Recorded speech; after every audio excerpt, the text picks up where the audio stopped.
as Nebuchadnezzar told him it's time. Throw him in the furnace.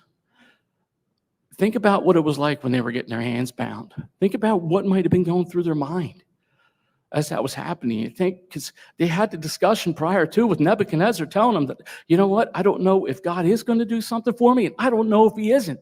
But it doesn't matter because he's still my God and you're not. So they're standing there, they're getting bound. Think about how they felt. Have you ever felt that way from your stress, your anxiety, and your waiting? Probably not as bad as what they did, because Nebuchadnezzar told the guards to make that furnace 7 times hotter than normal. And when I think about that, I work as a roofer, and we have to melt asphalt. At times, we have 1,000-gallon kettles. We melt asphalt that we go to put the roofs on, and the flash point of the asphalt is 560 degrees. So obviously, we would do what we can to stay underneath of that. We're just barely under it. But if you took that and multiplied it times 7, we're just under 4,000 degrees.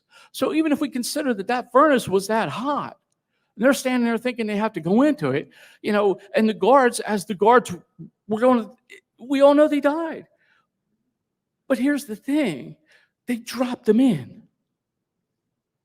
So if the guards were burning to death and they're dropping them in, all that time getting taken closer to it, they were fine. And it made me wonder at that point in time, is that when they started realizing that God was there with them, taking care of them, or did it have to be taken that one step further before they realized that I'm in the fire and he's here with me and we're going to be okay? So when we're taking our walk, we're waiting, we have to remember that whatever fire we're going through, he's there with us, he's walking with us, and we're going to be okay. And what I really love about the story was shortly thereafter, after they got thrown in, Nebuchadnezzar was looking in, and instead of 3, we saw 4. We all know the story, and it blows me away because what I love, see, the New American Standard Bible, the NIV, and a couple other Bibles, the BSB as well, that states that Nebuchadnezzar made the statement that, didn't we throw 3 and now I see 4? He must be a son of the gods.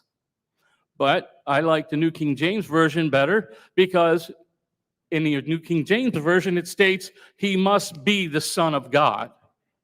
So now whether it was the son of God or the sons of God that he was expressing, he didn't know their God, so he couldn't really determine how to address him, but he knew that he's seeing something crazy. And how could he determine that? He must have been a son of God, because when it's 7,000 degrees, the glare of that fire had to be so bright, there was still something significant enough that he could tell that that man is God.